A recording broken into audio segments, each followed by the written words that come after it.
Hello, everybody. Welcome to the brand new, redesigned Team Optimist Conversations. I'm Andrea Johnson, the Intentional Optimist, and I am here with my friend and colleague, Tabatha Perry. Welcome. Thank you for having me. You and I were chatting just beforehand about being ready for Christmas and all the things that get in our way. And I was joking with my group coaching program yesterday. I said, none of my stuff is wrapped.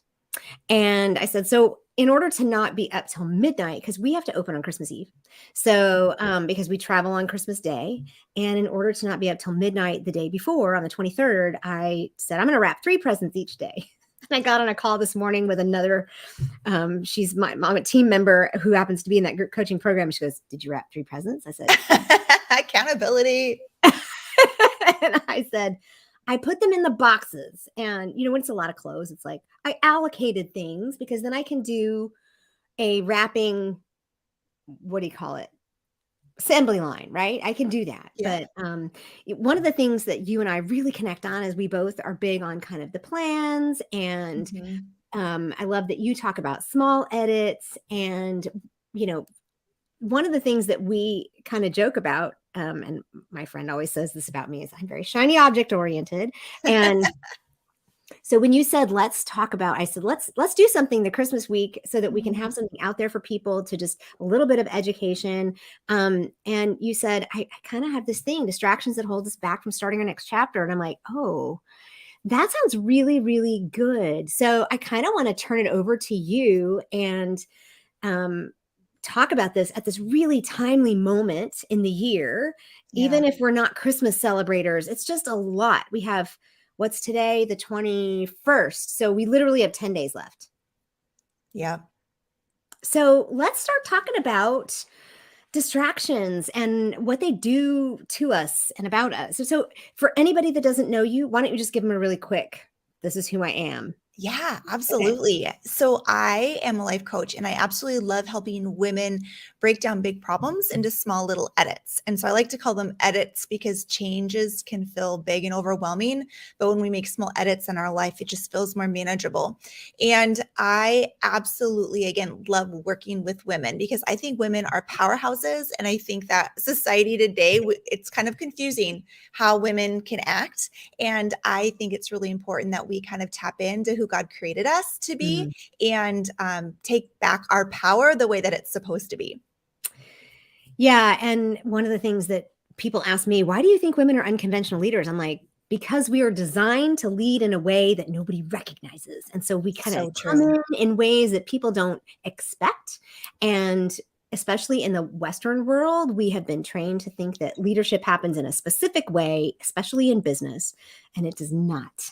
And so a lot of my clients as well are women. My private clients are women. My corporate clients are not all women, but I even had somebody the other day. So if you were to coach in our organization, do you coach men? Like, you better believe it. Because they need to know too. But I love how you break things down into the small edits, and it's a little bit like we've talked before, I think, about atomic habits, how you just make one change and it makes a difference in your trajectory. So I guess I would love to know why this particular topic came up as far as starting your next chapter is concerned and the distractions that go along with it. How did that come up for you as something that you're like, yeah, I think people need to know about this? Sure. Well, I've learned over the years that I have lots of fun ideas, but I don't necessarily execute them all. And we're not supposed to necessarily execute all of our ideas. But the ones that I found that I was really excited about and felt like I needed to, I wouldn't. And I understood that I wasn't the only one out there, not going after that goal, not starting that next chapter, not doing that thing. So it really got me starting to think like, what's lower, like what's deeper, how can I kind of start unraveling what's really going on? Because we know that our thoughts affect our feelings, which affect our behaviors. So if I'm not doing something, it's because there's a thought that's preventing me from doing that. So as I started coaching, my clients, and I would hear kind of these dreams that they had in their minds and in their hearts, for a long time, and they weren't getting there. I really started to see that there were these two main things holding women back, and men too.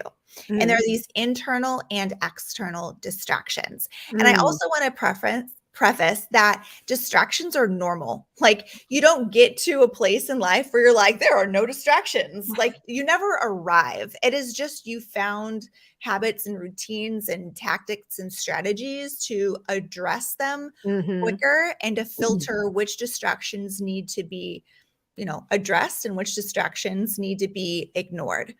So for like this, go ahead. What I was going to say is I think that's a really good point, because there are many areas in our lives where we think we're supposed to get to this place where it's no longer a problem for me. Yeah. Well, I mean, fabulous racehorses some of them need to have blinders on, right? Because, and in the way I like to look at it too, is when we are distracted by things, a lot of times, yes, there's a negative aspect to it, but a positive aspect to being distracted means we're actually paying attention. Right? Yeah. We're paying attention to the things going on around us or inside us. And it's just, like you said, prioritizing them and making it clear which ones we need to pay attention to and which ones we don't. If we had no distractions, we would be in some kind of a horrible rut. And I think that's what people might need to hear, is that the difference is that with no distractions, you're in like a tube, right? There's nothing, and there's nothing interesting, and there may not be any distractions, but there's also nothing fun. There are no options. It's all just like, and that's not what we want to live either. So I appreciate that you said they're normal. This is the way you live. Yeah. Right. And being able to acknowledge that just gives us kind of that power again. Yeah. That there's nothing wrong with us because we have lots of thoughts and we're kind of maybe, distracted. Like, that is all part of the process. Yeah. And moving into that next chapter of life, whether it's starting a business, closing down a business, staying home with your kids, working full time, losing weight, gaining weight, like whatever it is that you're kind of moving into this new chapter, just acknowledge that there's going to be ups and downs. You're going to take 5 steps forward. You're going to take 10 steps back. And that is normal. Now, this is coming from a perfectionist that does not like this at all. No, we want to go 5 forward and only 3 back, not 10. Right? I know. I just wanted to go forward. I just wanted to go forward because that is the perfect solution, but that is not reality. And I feel like we need to talk more about that it is normal to go backwards. It is normal and it's not even backwards. You're still learning, right? It's progress. Well, it's almost more like this, right? It's not so much like this. It's just an up and a down. And eventually it's not a straight line, but it usually is up, right? Yes. When you kind of take a step back, you can see that it is going up. When you kind of zoom in closer, you kind of start to see those ups and downs. And it really is just that perspective. My son loves to look at the GPS. That my husband has one of those that's still an old-fashioned kind that sits on it hangs off the windshield. And he's like, that's weird. The sign says we're going north, but that says we're going west. And I'm like, let me explain to you how roads work.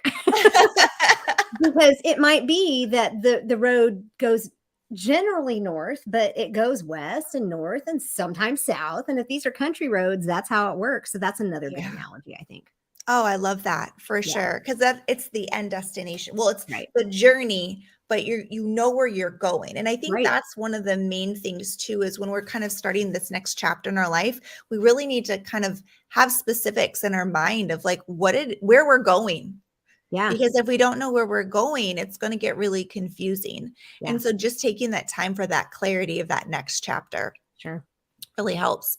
So that first distraction of internal. So these are things that kind of originate within us. So mostly are, those thoughts that we have. And it can be fear. Right? How many times have we like overthought things? And then because we're going into a new chapter, there's a lot of unknowns. And that means that it is very fertile ground for fear when there's unknowns. And as women, we like stability. We like to feel safe And when we don't, it's scary. And therefore, we want to stay where we feel protected. And it's hard to step out of our comfort zone. But when we do, we become stronger and we get into the habit of trusting ourselves to take care of things and to acknowledge that things are scary, but you could still handle it. And it's a confidence booster. Well, and I'd like to share too that there are some women who really like being out there on the edge and really don't mind that. But we've been conditioned in our society that all women are supposed to be like all other women, and we're all unique, right? So Yes. I don't mind necessarily being different. I fought that forever and ever. I mean, I say this out loud a lot. I'm 56, and it took me at least 50 years to get to the place where it was like, wait a minute, God created me this way. I don't need to be like anybody else. And I don't need to feel like, for instance, I'm not one of those women that needs to feel protected. I need to feel accepted. And that may be a different definition for some women, but for those women who might be made just a little bit different, it's okay, right? To Yes. say, to be you, the fear still exists because, especially in our culture, a lot of times we are taught that that's not okay, that it's not okay to be opinionated or strong or confident. And if you're assertive, you're considered aggressive. And it's like, no, this is now you're dealing with other people's fears. But Yes. to be willing to say, I'm going to build my confidence. And, my normal wiring is less so in that fear of being protected, but my normal wiring also says I want to fit in the group. So I worked really, really hard, and it was the same amount of work for me, and the fears were the same as it is for someone who already fits in that norm and is still trying to break out from it. So in that, we're still all together, and we can still link arms, and we can still move forward together as long as we are willing to recognize all of that, right? It's just everything new is, Nelson Mandela said it well, it seems impossible until it's done. And so I love that that's a distraction that you've pointed out. And for some people, Tabitha, it may be really big. Yeah. It may not be a little distraction. Yeah, for sure. And I just love that we can have this conversation. We can come from two different points of view and still kind of agree that fear is a distraction, right? That as coaches, I think it's so important that we speak to our own personalities, and then that speaks to others. Because again, my fears are different than your fears, but the fact that we're both articulating them and sharing them, I'm just hoping that the audience can really kind of resonate with one or both, or like a mixture of them. Sure. And feel seen and heard, and just know that like it's okay to be afraid. Like that's what courage is. It's like still doing something even when you're afraid. And that can be a distraction. And so it's really important to think about your thoughts when you're moving into this new chapter of what is holding me back. Okay, am I afraid? And if I am afraid, what am I afraid of? Am I afraid of other people's opinions? Am I afraid because I don't actually know how I'm going to pay my bills? Am I afraid? Whatever that reason is. Yes. Right. And just start unlayering it. And it's amazing if you go through kind of an activity of doing worst case scenario, you could still probably figure things out. We watched faithfully the show This Is Us. And I don't know if you watched it, but that couple there, Randall and his wife, did the whole worst case scenario better than anybody I've ever seen. And I don't know if you watched it, but they were really good at it. And they would go to the worst case scenario. And my husband and I would come up with that. And so it really kind of encouraged us to do that. So we do that together. Oh, wow. And it kind of helps us to, because it's easy by myself. I don't know if you're like this, but it's easy by myself to go to the worst case scenario and just stay there. And never actually say, but that won't really happen, right? The world's not going to end just because I, drove 5 miles over the speed limit. It's just, that's not, all those dominoes are not going to fall. But together, when we do that in a supportive way, and I think for those of you who have in the audience who have some kind of a supportive partner, if it's a best friend, if it's a loved one, if it's a significant other, it matters to do these things together, because then you're supported, right? Because then for like you that might be the protection you need. For me, it's the acceptance I need, right? For me and my husband Steve to say, well, what is the worst case scenario here? And what's funny is that we both come up with very different worst case scenarios. And then it becomes a laughter thing, which is kind of what we learned from these characters on this show, is that it allows you to see the futility of going there, right? It's like, it's never really going to be that bad. And to be able to say, well, if the worst case scenario is this, what are we going to do? Okay, well, we've got a plan, right? Yeah. And then we can come back and forth. And, I think sometimes it's easy to think that other people's opinions, being afraid of other people's opinions is not a big deal. It's a big deal. It's a big deal. And so anyway, thank you for sharing all of that. And I don't know do you do that with your husband at all? Do you do it together, the worst case scenario? So I've tried. I'm more of a realist. I like to explore those things. He is the epitome of an intentional optimist. And it like drives him crazy. He's like, Tabitha, why would you even say that? Like that. Like his worst case scenario is like glass half full. And I'm like, oh no, let's empty that glass. Let's see how the glass bad is scattered on the floor, babe. Right. But when we have gone through it, it has been really helpful. We kind of meet, halfway. That's great. But that's also, my husband is more of the, like you, he's like, this is going to happen and we have to make it stop. I'm like, let's take a look at that. So I think that's great. And it's a really good example to show how you can work through things in different ways. And it doesn't have to be exactly the same way as anybody else. Exactly. And I think too, what we've just been talking about is reframing, right? So the solution when we are feeling distracted, no matter if it's fear or opinions of others, whatever it is that we can reframe those thoughts to something positive, to something that I can handle this. I may not understand what's going to happen. I may not know what the results are, but I am capable. I've done hard things. I can do hard things again. And just like tweaking, making little edits in those thoughts to really kind of help push you through and to get you to that next chapter is huge. Yeah, it really is huge. So the first, we're going to talk about two big distractions. We're not talking about little tiny things. We're talking about big things today. So the first one is internal stuff, and that usually shows up as fear, right? Yeah. So are we ready to move on to the other? Yeah, let's do so. The external.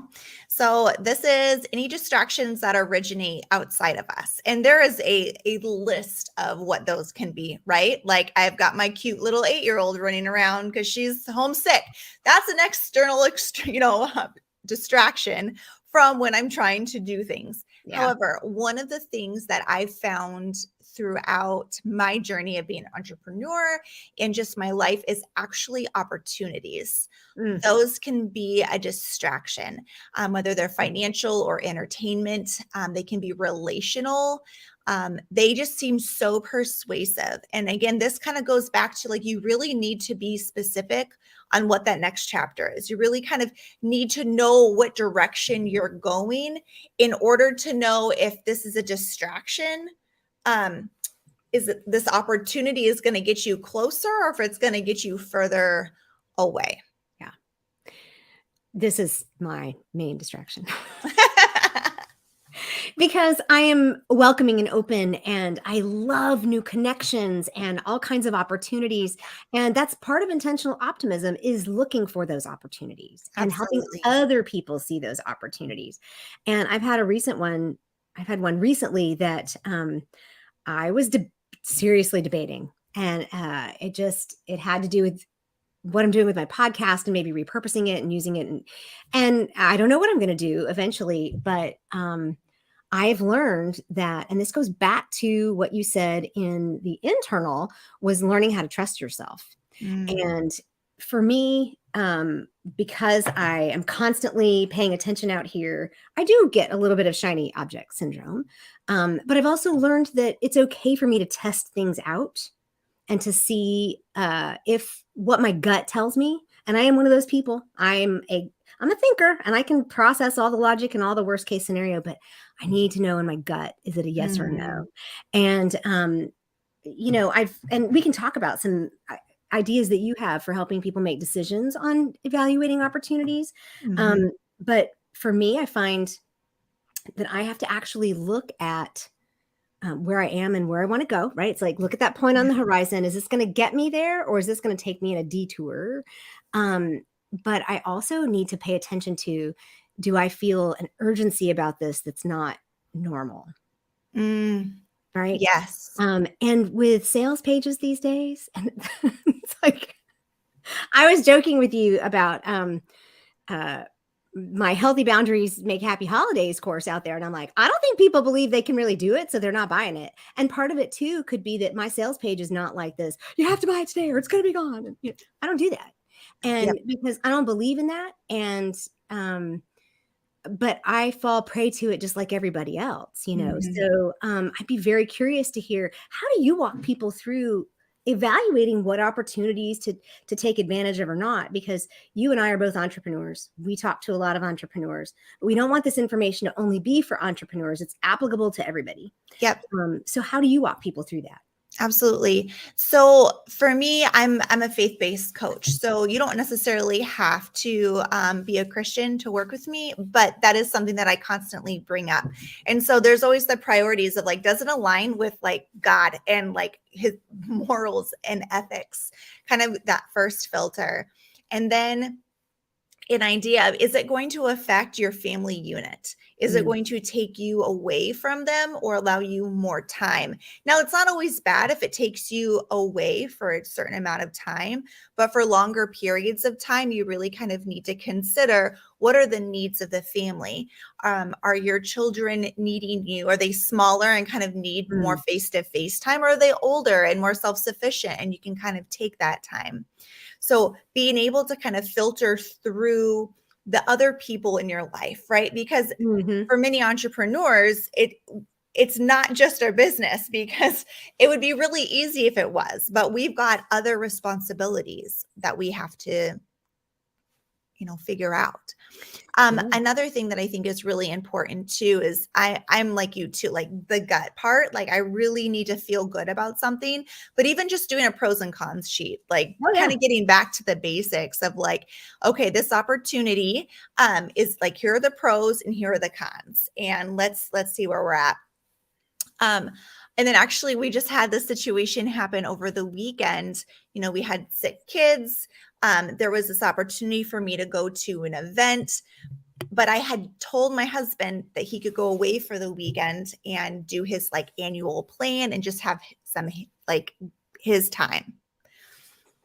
And I was really trying to figure things out, but I was going to need him to step in and like away from that time.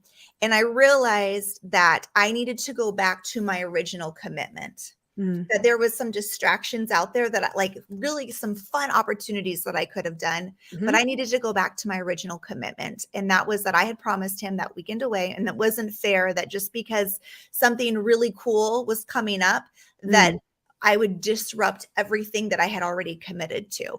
So I think that's another important point, that if you've already committed, and especially to other people, that you hold true to what you say you're going to do.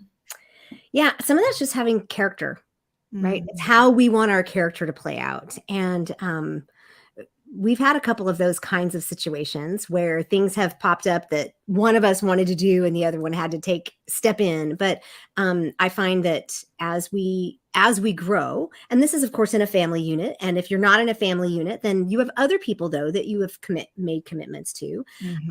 And I don't consider myself a faith-based coach, but we come from similar backgrounds. I'm a Christian. And so I understand wanting things, and I think I can put it this way too, to align with your belief system, to align with and I'll say it too, the core values, right? This is what we just got talking about. This week, I re-aired your podcast, my conversation with you on your podcast with a little bit of extra. But for people to be able to, or women especially, to be able to say, these are my values, these are my beliefs, these are the people in my life. Where does this opportunity fit and how does it make it happen? Because it's real easy to say in an entrepreneurial aspect, does this make, as my other friend would say, the boat go faster, right? Is this going to make it, is it going to make my business grow better? But at what cost, right? John Maxwell has in the 15 laws of growth, this law of trade-offs. There's always a trade-off, right? So you need to weigh those out and figure out what works and what doesn't. And the other thing I would say about opportunities is that being open to them is great. But pay attention to what's for you and what's for someone else. Ooh, that's good. Right? Is an opportunity that is going to benefit someone else for you to participate in that? Or is it an opportunity that's going to benefit you? That's going to benefit in that? And if it's both, that's awesome. But a lot of times, like this opportunity that I was explaining, I am not positive it's going to benefit me. I am sure it's going to benefit that entity. And so for me right now, I'm just like, I don't know that I need to commit there, you know? Yeah. And it's hard because a lot of times the promises that come with opportunities are big and, you know, it could be a job, it could be, like for me, it could be some kind of business thing, or it could be a move or a weekend, something as simple as weekend plans. But either way, opportunities come a little bit disguised sometimes, don't they?